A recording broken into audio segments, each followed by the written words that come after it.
The refraction of the light. So हमारे पास यहाँ पर refraction of the light, the refraction of the light on the basis of wave theory, refraction of the light हमारे पास on the basis of the wave nature of the light. हमारे पास wave nature of light के अंदर refraction को कैसे समझा जाए।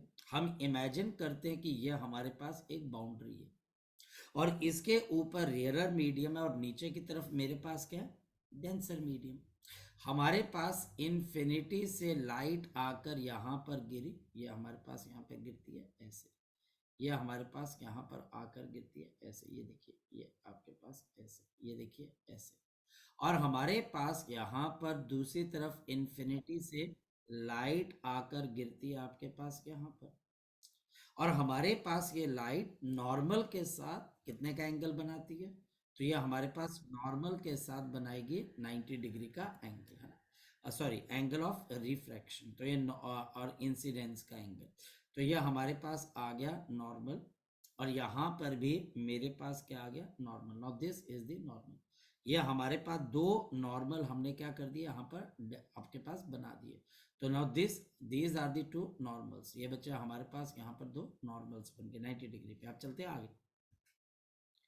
मेरे पास यहाँ पर एंगल क्या बनेगा, तो मेरे पास यहाँ पर आपके लिए बन जाएगा एंगल ऑफ इंसिडेंस, और मेरे पास यहाँ पे लाइट आपके लिए क्या कर जाएगी, लाइट हमारे पास यहाँ पर आपके लिए रिफ्रैक्ट कर जाएगी, है ना। तो लाइट हमारे पास यहाँ से ऐसे करके रिफ्रैक्ट होगी, और ये लाइट आपके पास यहाँ पर रिफ्रैक्ट कर जाएगी, और ये लाइट हमारे पास यहाँ पर एंगल कितने का बनाएगी, तो आंसर है आर का।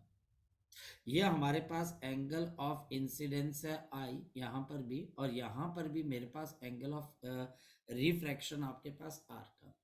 ये मेरे पास एक रेरर मीडियम है जिसका रिफ्रैक्टिव इंडेक्स म्यू 1 है। ये मेरे पास यहाँ पर डेंसर मीडियम है और इसका रिफ्रैक्टिव इंडेक्स किसके बराबर है, म्यू 2 के बराबर, एक म्यू 1 और दूसरा म्यू 2। और मेरे पास अब यहाँ पर हम क्या ड्रॉ करते हैं, वेव फ्रंट। तो यहाँ पर हमारे पास ये क्या बन जाएगा, आपके पास वेव फ्रंट।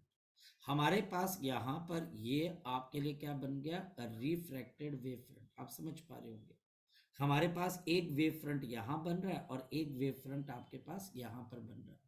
तो व्हाट इज वेव फ्रंट, जो लाइट के परपेंडिकुलर हो उसको हम यहाँ पर आदित्य क्या बोल देते हैं, वेव फ्रंट बोल देते हैं। ये वेव फ्रंट है।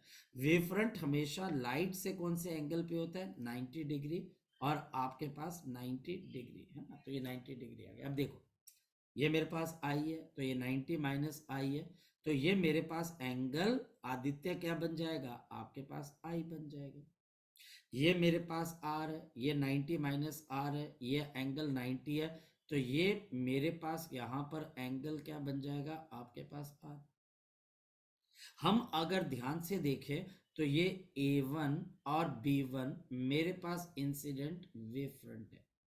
A1 B1 ये हमारे पास क्या है, आपके पास इंसिडेंट वेव फ्रंट है, और मेरे पास यहाँ पर आपके लिए A2 और यहाँ पर मेरे पास B2, ये आपके पास क्या बन जाते हैं, हमारे पास रिफ्रैक्टेड वेव फ्रंट। तो मेरे पास एक इंसिडेंट और मेरे पास यहाँ पर क्या बन गया, एक रिफ्लेक्टेड। मेरी बात को आप समझ पा रहे होंगे। यहाँ पर मेरे पास speed of the light is v1 metre per second in the rare medium. Denser medium के अंदर मेरी स्पीड कितने के बराबर है, v2 मीटर पर सेकेंड। अब ध्यान से अगर हम देखें तो मुझे दो ट्रायंगल इसके अंदर नजर आते हैं। तो अब मैं यहाँ पर पहला ट्रायंगल लूंगा A1 B1 और आपके पास B2। तो मेरे पास यहाँ पर A1 B1 और आपके पास यहाँ पर क्या चीज आ जाएगी, आपके पास B2। और दूसरा मेरे पास एंड इन द ट्रायंगल, हमारे पास कौन सा, ये आपके पास A1 A2 और आपके पास B2। ठीक है स्तुति। अब स्तुति हमारे पास करना क्या है, इसके अंदर से मुझे यहाँ पर सिर्फ और सिर्फ ट्रायंगल की प्रॉपर्टीज को देखना। जैसे कि साइन ऑफ आई, तो साइन ऑफ आई मेरे पास किसके बराबर होगा, परपेंडिकुलर अपॉन हाइपोटेन्यूज। तो परपेंडिकुलर अपॉन मेरे पास यहाँ पर क्या आ जाएगा, हाइपोटेन्यूज। तो परपेंडिकुलर मेरे पास क्या आ जाएगा, B1 B2, और हाइपोटेन्यूज मेरे पास क्या आएगा, A1, और आपके पास B2 नजर आ रहा होगा ये वाला ट्राइंगल। और मेरे पास साइन ऑफ आर, नीचे वाला ट्राइंगल, दो ट्राइंगल है ना आपके पास, एक ये ऊपर वाला और एक नीचे वाला। और मेरे पास यहां पर sine of r, sine of r आपके पास किसके बराबर आ जाएगा, ये मेरे पास आ गया परपेंडिकुलर, यानी कि A1 A2, और डिवाइडेड बाय मेरे पास हाइपोटेन्यूज, और हाइपोटेन्यूज कितने के बराबर है, A1 आपके पास B2, डिवाइड कर देते हैं। अगर हम यहां पर इन दोनों को आपस में डिवाइड कर दे, डिवाइडिंग, तो मेरे पास क्या आ जाएगा, we have sine of I upon sine of R. तो sine of I upon sine of R, ये हमारे पास अगर देखा जाए तो B1 B2 A1 B2 ये हमारे पास आ जाएगा। तो मेरे पास यहाँ पर B1 B2 B1 आपके पास B2 अपॉन मेरे पास A1 B2, और मेरे पास नीचे क्या आ जाएगा, नीचे मेरे पास A1 A2, और ऊपर हमारे पास क्या आ जाएगा, आपके पास A1 B2। तो ये हमारे पास यहाँ पर कैंसिल। मेरे पास B1 B2 क्या है, this is the distance travel, ये B1 B2 डिस्टेंस है, तो ये मेरे पास आएगा V1T। और मेरे पास दूसरी चीज, आपके पास A1 A2 क्या चीज है, ये मेरे पास नीचे वाला डिस्टेंस, यानी कि V2 into T, same time में कितना डिस्टेंस ट्रेवल किया। तो मेरे पास यहाँ पर we have sine of i divided by sine of r is equal to V1 by V2, या फिर मेरे पास आ जाएगा sine of I upon V1 is equal to sine of r upon आपके पास क्या आ जाएगा, V2। ये बच्चा हमारे पास यहाँ पर आपके पास इसकी वैल्यू आपके पास, अब देखिए किस कैसे निकालोगे, इसको multiplied by C, multiplied by C, दोनों साइड्स को सी से मल्टीप्लाई करो, तो सी बाई V1 आ जाएगा mu one sine of I is equal to mu two into मेरे पास क्या आ जाएगा, साइन ऑफ आर। तो हमारे पास यहाँ पर ये क्या बन जाएगा, आपके पास स्नेल्स लॉ। ये बच्चा हमारे पास यहाँ पर क्या बन जाएगा, आपके पास स्नेल्स लॉ आपके पास यहाँ पर बन जाएगा। तो बड़ी सिंपल तरीके से हम यहाँ पर स्नेल्स लॉ को बता सकते हैं बच्चे आपके पास। चलिए आगे बच्चा हमारे पास यहाँ पर लॉ आपके पास ऑफ रिफ्लेक्शन आ जाता है। So we have the law of reflection on the basis of the law of the reflection on the basis of the on the basis of the, और किसके बेसिस पे, wave nature, on the basis of the wave nature, यानी कि wave nature के basis पे law of reflection कैसे आएगा। मेरे पास यहाँ पर एक मिरर है, so this is a perfect mirror, और ये हमारे पास मिरर है, और इसका काम है लाइट को रिफ्लेक्ट करना, तो ये मिरर आ गया। हमारे पास यहाँ पर सबसे पहले हम एक नॉर्मल ड्रॉ करते हैं, ये हमारे पास नॉर्मल आ गया। अब लाइट इसके ऊपर आकर गिरेगी, ये लाइट इस नॉर्मल पे आकर गिरी, और ये लाइट हमारे पास रिफ्लेक्ट होगी, ये लाइट यहाँ चलेगी। लेकिन ये अकेली लाइट थोड़ी ना होती है, ऐसे तो हमारे पास बहुत सारी लाइट्स आपके पास ट्रेवल करती हैं। ऐसे ही हम एक और यहाँ पर नॉर्मल ड्रॉ कर देते हैं, मैं कलर चेंज कर देता हूँ नॉर्मल का, ये हम एक और यहाँ पर नॉर्मल ड्रॉ कर देते हैं, और हमारे पास एक और लाइट जो है ये आकर इस नॉर्मल पे टकराएगी, और टकराने के बाद कहाँ पे चली जाएगी, ये यहाँ चलेगी। दो लाइट वेव्स, दो लाइट वेव्स यहाँ पर इंसिडेंट हो रही है, और मेरे पास यहाँ पर अगर देखा जाए तो आपके पास यहाँ पर this is the angle of incidence, this is the angle of reflection, ये मेरे पास नॉर्मल एन, और ये मेरे पास एन डैश, एक मेरे पास आ गया एन, और दूसरा मेरे पास यहाँ पर क्या आ गया, एन डैश, एक आ गया एन और दूसरा एन डैश। अब हम क्या करते हैं, वेव फ्रंट बनाते हैं, है ना, हमको वेव फ्रंट से इसको प्रूव करना है, लॉ ऑफ रिफ्लेक्शन को। तो मेरे पास यहां से आपके पास क्या हो जाएगी, ये हमारे पास परपेंडिकुलर हम ड्रॉ कर देंगे। देखिए परपेंडिकुलर है बच्चे, ये हमारे पालस यहाँ पर परपेंडिकुलर, ध्यान से देखते रहना। ये मेरे पास आ गया A1 B1, ये इंसिडेंट वेव फ्रंट है एंड दिस इज परपेंडिकुलर। ये हमारे पास यहाँ पर परपेंडिकुलर है। रिमेंबर, ये अगर परपेंडिकुलर है तो हमारे पास ये आ जाएगा 90 माइनस आई। ये परपेंडिकुलर है आपके पास पूरा, तो ये परपेंडिकुलर इससे भी होगा। और अगर देखा जाए तो ये वाला एंगल मेरे पास क्या बन जाएगा बच्चे, आई आपके पास बन गया। इसी तरीके से मेरे पास यहां पर एक रिफ्लेक्शन का आपके पास वेव फ्रंट बन जाएगा, बनाते। ये हमारे पास यहां पर बन गया जी, ये एक और वेव फ्रंट। ये हमारे पास यहां पर बन गया आपके पास एक और वेव फ्रंट। थोड़ा सा एडजस्ट करते हैं इसको यहाँ पर, ओके। तो ये हमारे पास यहाँ पर ये वाला वेव फ्रंट बन गया। ये एंगल आपके पास अगेन 90 है, ये आर है, तो ये 90 माइनस आर है। और ये हमारे पास यहाँ पर क्या बन जाएगा, आर। मेरे पास इसके अंदर हम देखते हैं तो वी हैव A2 और ये मेरे पास क्या आ गया, B2। अब मेरे पास दो ट्राइंगल्स हैं और मेरे पास इन ट्राइंगल आपके पास अगर हम देखें A1 B1 और आपके पास A2, एंड दूसरी ट्राइंगल है A1 B2 और आपके पास A2, साफ नजर आ रही होगी। एक ट्राइंगल ये वाली है, एक ये वाली है। इन दोनों के लिए हमारे पास एंगल A1, आपके पास साइड A1 A2, ये हमारे पास कौन सी साइड है, कॉमन साइड है। ये हमारे पास कॉमन साइड है। और एक और चीज, लाइट क्योंकि हमारे पास एयर में चल रही है, तो जितना टाइम लाइट को B1 से A2 में आने के लिए लगा, उतना ही टाइम बच्चा हमारे पास A1 से B2 की तरफ को जाने लगा। तो हमारे पास A1 B2 is equal to B1 into A2। ये हमारे पास क्या आ जाएगी, आपके पास सेम वैल्यू की आपके पास यहाँ पर क्या आ जाएगी बच्चे, आपकी यहाँ पर साइड्स आ जाएगी। और इसी तरीके से दो एंगल 90 डिग्री के, तो हमारे पास एंगल B1 और एंगल B2, ये भी हमारे पास कितने का है, 90 डिग्री का। इस वजह से इन दोनों के हम बोलते हैं देयरफॉर, आपने छोटी क्लासेस में पढ़ा होगा, ये हमारे पास SAS, यानी कि साइड एंगल, साइड की कंडीशन कंप्लीट हो रही है। तो इस वजह से मेरे पास angle of incidence is equal to angle of reflection. तो we have the angle of incidence is equal to angle of reflection. तो ये हाइगन्स थ्योरी पे बेस्ड मेरे पास चीजें। हाँ बोलो, बोलो मेगा। सर इनका सोर्स सेम होता है क्या लाइट का जो? हाँ, ये इन्फिनिटी से बच्चे हमारे पास लाइट आ रही है, ये आपके पास इन्फिनिटी से लाइट आ रही है, ठीक। और ये आपके पास मिरर है, ये हमारे पास क्या है, मिरर है बच्चे, ठीक है बेटा। Okay sir. अब बच्चे हमारे पास क्या होता है, ध्यान से समझना, ये एक पोर्शन हमारे पास इस चैप्टर का खत्म होता है ना। अब थोड़ा थोड़ा करेंगे इसके अंदर से, क्योंकि हम ज्यादा इसके अंदर किस पे फोकस करेंगे, प्रॉब्लम सॉल्विंग के ऊपर, ठीक है ocean.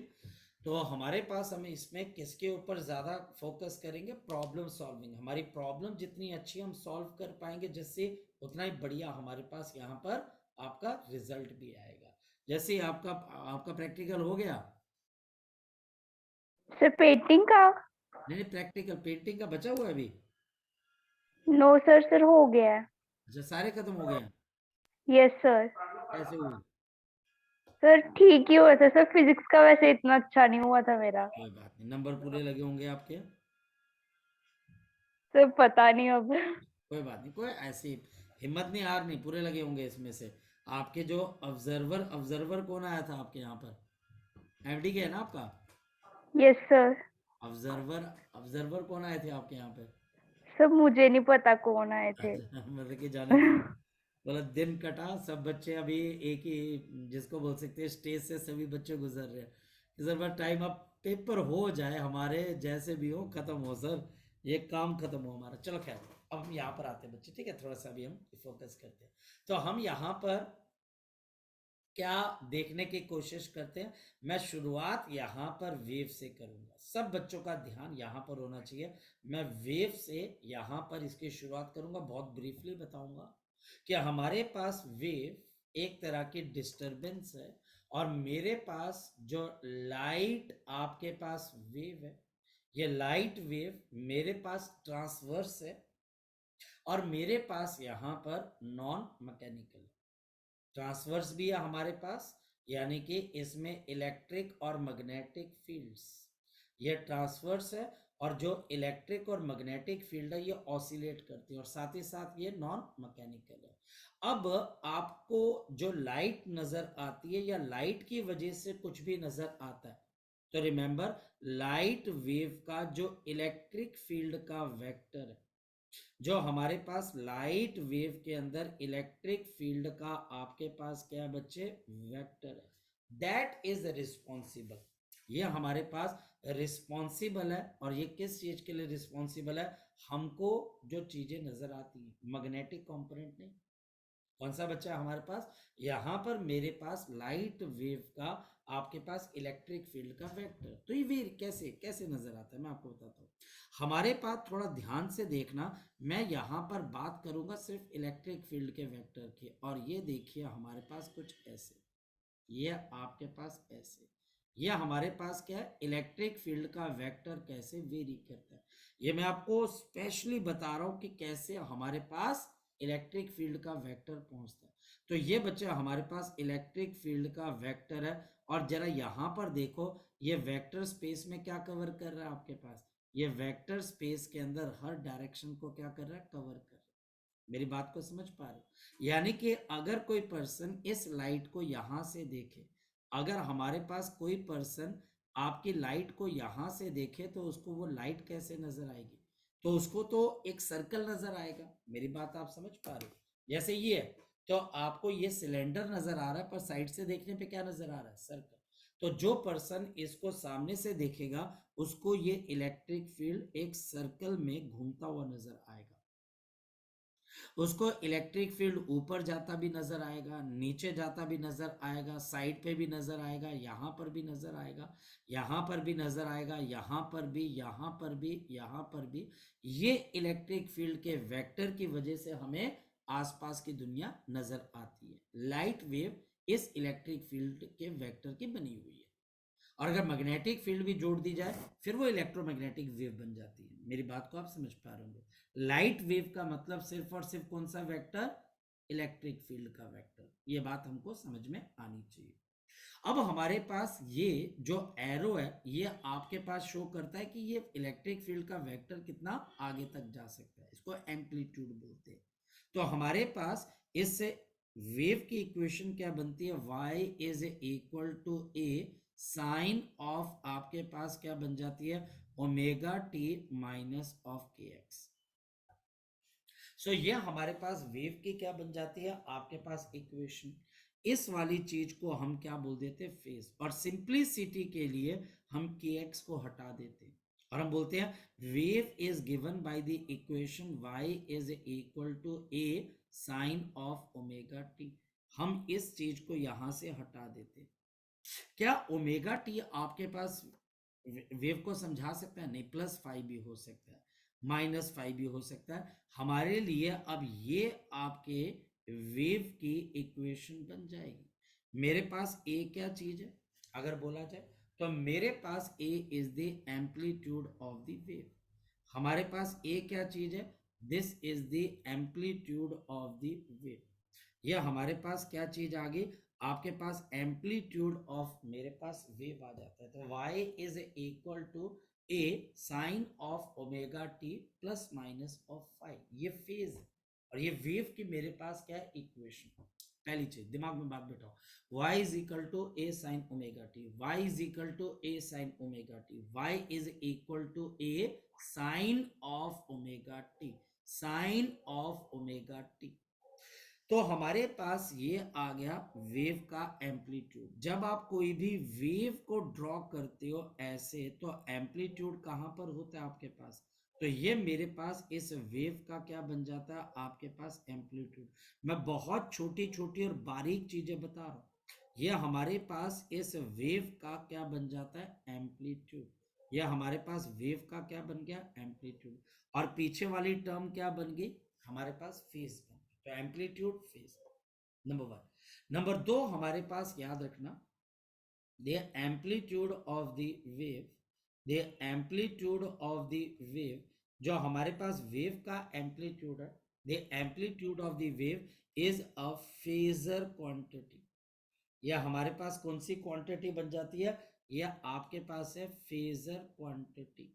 So the amplitude of the wave is a phasor quantity. अब इसको डिटेल में हम पढ़ेंगे कि फेजर का मतलब क्या होता है. फेजर बच्चा हमारे पास वो फिजिकल क्वांटिटी होती है जो फिजिकल क्वांटिटी के पास स्केलर जैसी नेचर हो और वेक्टर जैसी प्रॉपर्टी हो. स्केलर जैसी नेचर हो, वेक्टर जैसी प्रॉपर्टी हो. और वेक्टर क्या चीज है? ज्योमेट्रिकल एंटिटी है. वेक्टर ज्योमेट्री है. ये बच्चा हमारे पास जैसे छोटी क्लासेस में हम लाइन सेगमेंट ट्राइंगल बना दिया, वही तो वेक्टर है. ये हमारे पास यहाँ पर वेक्टर जैसी प्रॉपर्टी का मतलब है दो एम्पलीट्यूड्स को आप डायरेक्टली ऐड नहीं कर सकते कि इसका एम्पलीट्यूड ए है, इसका भी ए है, 2a कर दो. नहीं, ऐसा नहीं कर सकते. This is a phasor quantity. मतलब to add the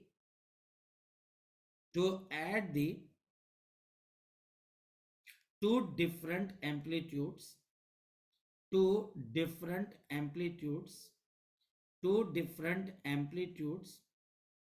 we use vector law of addition. We use the vector law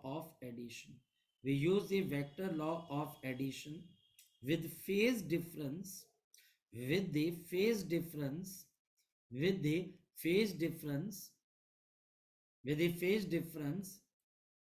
between the waves as the cosine angle. हम उसको कोसाइन का क्या मान के चलेंगे बच्चे? एंगल मान के चलेंगे. with the phase difference between the waves as the cosine of the angle. To add the two different amplitude, we use the vector law of addition with the phase difference between the waves as the cosine of the angle. यानी कि दो आप amplitude को directly add नहीं कर सकते. उनके बीच में बच्चे जो फेज डिफरेंस होगा उससे हम दो वेव्स को आपस में ऐड करेंगे.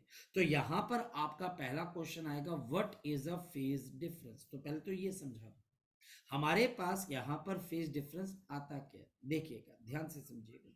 ये मेरे पास एक वेव है जो कि आपके पास ट्रेवल कर रही.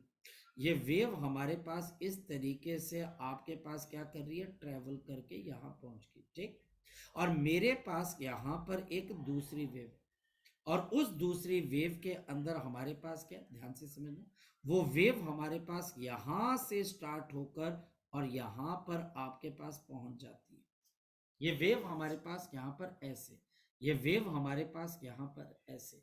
अब ये जो मेरे पास फर्स्ट नंबर की वेव है और ये मेरे पास यहां पर सेकंड नंबर की वेव है, ये आपके पास अपने आप को रिपीट जरूर करती हैं, बट ये एक जैसी वेव नहीं.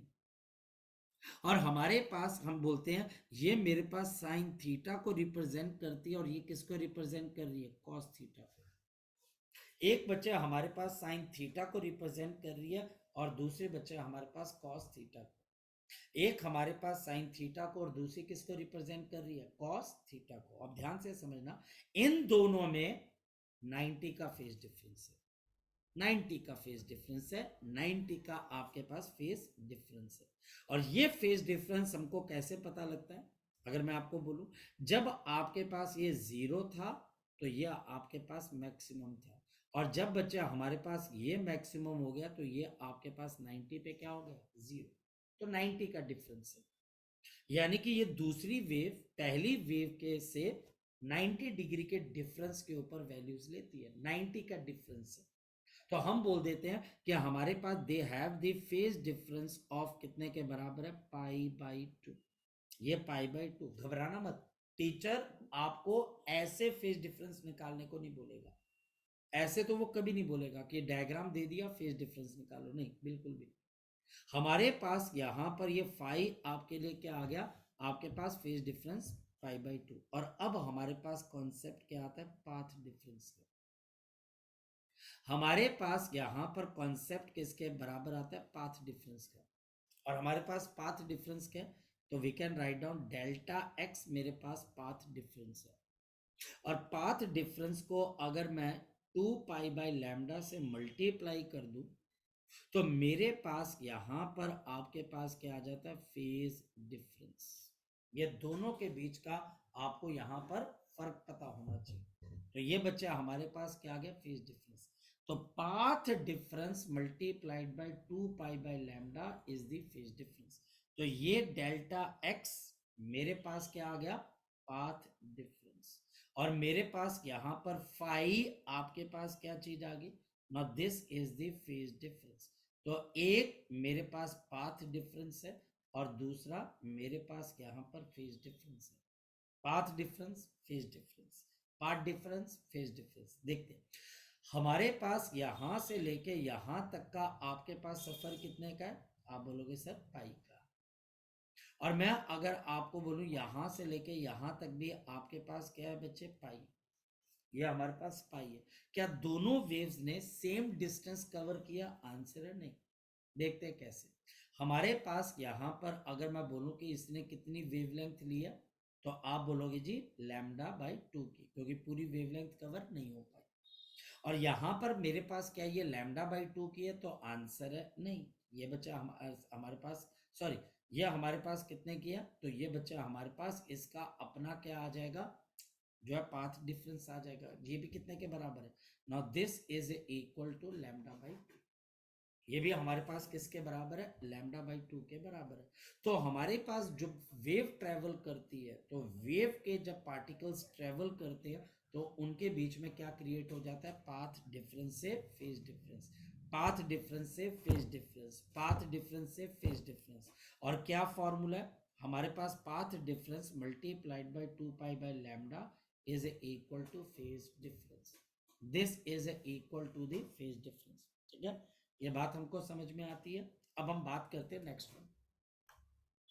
चलिए अब बच्चा अगर हम नेक्स्ट बात करें, तो मेरे पास यहां पर दो वेव्स जो मेरे पास गिवन है, उनके बीच का मुझे क्या पता लग गया कि पाथ डिफरेंस क्या है या फेज डिफरेंस क्या है। अब हम यहां पे डायरेक्ट स्टार्ट करते हैं द कॉन्सेप्ट ऑफ द, जी मेगा बोलो बच्चे। सर जो पिछली वेव्स थी उनका पाथ डिफरेंस सेम है। नहीं, पार्ट डिफरेंस सेम हो जाएगा, क्योंकि उसने λ/2, मतलब कि हम पार्ट डिफरेंस ओरिजिन के हिसाब से देख रहे हैं, जो हमारे पास ओरिजिन है वहां के हिसाब से देख रहे हैं। ठीक है बेटा, ओके सर। उस वहां से। तो हमारे पास यहां पर सुपर पोजिशन प्रिंसिपल क्या कहता है, ये कहता है कि अगर मेरे पास बहुत सारी वेव्स पहुंच रही हैं, मेरे पास एक जगह पे बहुत सारी वेव्स पहुंच रही हैं, मेरे पास एक जगह पे बहुत सारी वेव पहुंच रही हैं, तो जिस पॉइंट पर ये पहुंचेंगी उस पॉइंट के ऊपर जो वेव बनेगी, ये वेव नंबर 1 है, ये वेव नंबर 2 है, और ये वेव नंबर आपके पास 3 है। तो इन तीनों को ऐड करने से जो हमारे पास यहाँ पर वेव बनेगी, उस वेव का जो एम्पलीट्यूड होगा, उस वेव का जो हमारे पास एम्पलीट्यूड, रिजल्टेंट एम्पलीट्यूड होगा, वो बच्चा हमारे पास इन तीनों वेव्स की एम्पलीट्यूड का वेक्टर सम होगा।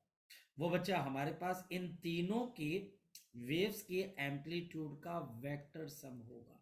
और वेक्टर सम करने के लिए एंगल चाहिए। एंगल दो तरीके से आएंगे, या तो पाथ डिफरेंस या फिर फेज डिफरेंस, या तो पाथ डिफरेंस या फिर बच्चे हमारे पास फेज डिफरेंस। तो हमारे पास रिजल्टेंट इज A1, आपके पास यहां पर A1, दूसरा बच्चा हमारे पास A2, और तीसरा हमारे पास A3, और ये हमारे पास बन जाता है सुपर पोजिशन प्रिंसिपल। कोई बहुत बड़ी बात है ही नहीं, तीन वेव्स आ रही हैं, इन तीनों वेव्स को ऐड करने का हमारे पास तरीका एक ही है कि हम यहाँ पर तीनों के एम्पलीट्यूड का वेक्टर एडिशन कर लें। ये सुपर पोजिशन प्रिंसिपल है। मैं क्योंकि जल्दी थोड़ा थोड़ा आपको करवा रहा हूँ, मैम पहले कर चुके हैं इसको थोड़ा सा, तो इसको हम क्या बोल देते हैं, सुपर पोजिशन प्रिंसिपल। वैसे टीचर पूछेगा नहीं। अब इसका मतलब बच्चा हमारे पास क्या हो गया कि मेरे पास यहां पर एक वेव है which is A1 sine of आपके पास ओमेगा टी, और मेरे पास यहां पर दूसरी वेव है A2 sine of omega T plus of 5, plus of 5, plus of 5। ये मेरे पास यहाँ पर इसकी दो आपके पास वेव्स हैं, एक में साइन ओमेगा टी है और एक में sign omega T plus of five plus of five plus of five. तो ये हमारे पास रिजल्टेंट वेव कैसे बनेगी? तो जो हमारे पास रिजल्टेंट वेव बनेगी उसका एम्पलीट्यूड किसके बराबर होगा? ध्यान से देखना, ये हमारे पास है a1, तो a1 का स्क्वायर प्लस ऑफ a2 का स्क्वायर दूसरे का स्क्वायर प्लस ऑफ मेरे पास आ जाएगा 2a1 a2 और बच्चा हमारे पास क्या आ जाएगा? Cos of five. और नेक्स्ट है हमारे पास यहाँ पर कॉस ऑफ फाइव। क्या मुश्किल है इसमें से? कुछ मुश्किल है क्या? ये रिजल्टेंट वेव है, टीचर ने यही बोलना है कि आप बताओ कि रिजल्टेंट वेव कैसे बनेगा, तो आपने जवाब दे देना। जी स्तुति, बोलो बच्चे। सर इसकी डेरिवेशन तो नहीं है सीबीएसई में? वैसे है नहीं है, पर अगर करवानी तो मैं करवा देता हूँ बच्चे। स्कूल में भी आपने देखा होगा, नहीं पूछते। करवानी है, ओके सर। मैं सर करवा के करवा दो, बता। हाँ, करवा दो सर। मैं करवा देता हूँ। हमारे पास यहाँ पर ये दोनों को रिजल्ट तक हम कैसे पहुंचे स्तुति? बड़ी सिंपल सी बात है, देखते। तो हमारे पास यहाँ पर इसका प्रूफ देखते कि ये प्रूफ बना कैसे स्तुति। तो मेरे पास मैं कंसीडर करता हूँ पहली wave y1 is equal to a1 sine of omega T and y2 is equal to a2 sine of आपके पास omega T plus of y। तो we have a2 sine of omega T plus of five. तो y1 is equal to a1 sine omega T a2 sine omega T plus of five. Now adding these two waves, adding these two waves, इन दोनों waves को हम आपस में क्या कर देते हैं? ऐड कर देते हैं। So adding these two waves, मेरे पास y रिजल्टेंट आपके पास किसके बराबर आ जाएगा? This is a1 sine of omega T plus of a2 sine of omega T plus of five. तो a2 sine of omega T, स्तुति बोलो बच्चे, आपका हैंड रेज्ड है, तो अगर कोई दिक्कत है बोलो। नहीं सर। अच्छा, तो a sine of omega T plus of, अब देख काके यहाँ पे फॉर्मूला आ जाएगा साइन a प्लस बी का, कुछ नहीं।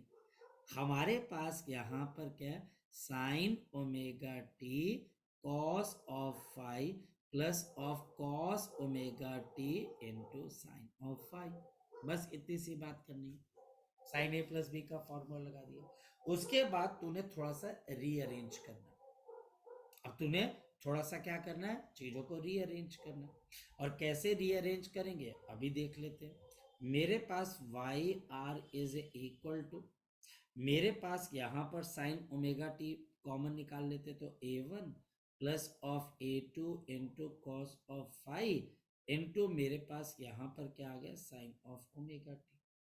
ठीक, और फिर मेरे पास plus of a2 cos of omega T into मेरे पास क्या आ गया? Sine of five. So a1 प्लस a2 cos of phi sin of omega t and a2 cos of omega t हमारे पास क्या आ जाएगा? Sine of five.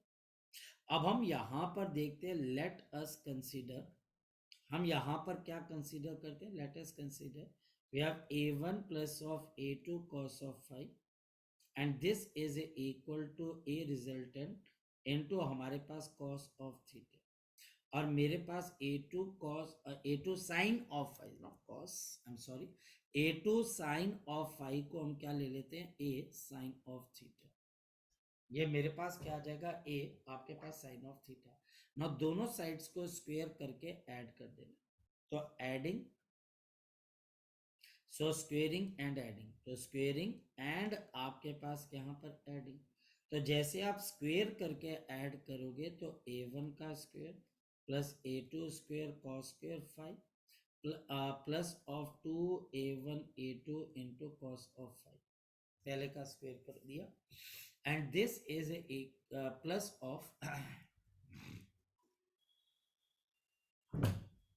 So plus of मेरे पास a2 का स्क्वेयर, ये हमारे पास आ गया a2 का square into sine square five, और ये बच्चा हमारे पास यहाँ पर a cos theta a sin theta, square करके ऐड करेंगे तो क्या आ जाएगा? a square.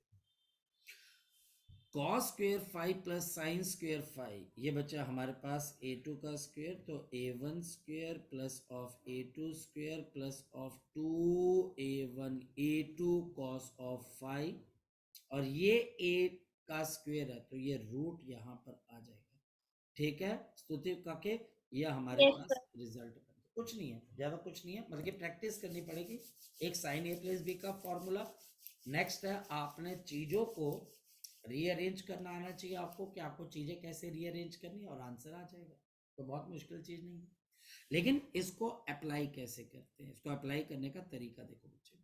हमारे पास क्वेश्चन देखो, मेरे पास टीचर बोलता है y is equal to 12 sine of आपके पास ओमेगा टी, ये हमारे पास 1 है, and y2 is equal to 6 cos of omega T. 12 sine of omega T and 6 cos of omega T, इन दोनों में कितने का पाथ डिफरेंस, फेज डिफरेंस हो जाएगा? 90 का, साइन और कॉस में। देयरफॉर मेरे पास यहां पर y resultant will be equal to, हमारे पास हम लिख सकते हैं 12 का स्क्वायर प्लस ऑफ 6 का square plus of 2 into 12 into 6 into cos of आपके पास 90 डिग्री, और हमारे पास यहाँ पर y resultant will be equal to under root of 12 का स्क्वायर यानी कि 144 प्लस ऑफ 36 प्लस ऑफ 0, तो अंडर रूट ऑफ मेरे पास 180। तो मेरे पास इसका रिजल्टेंट आपके पास आ जाएगा 180।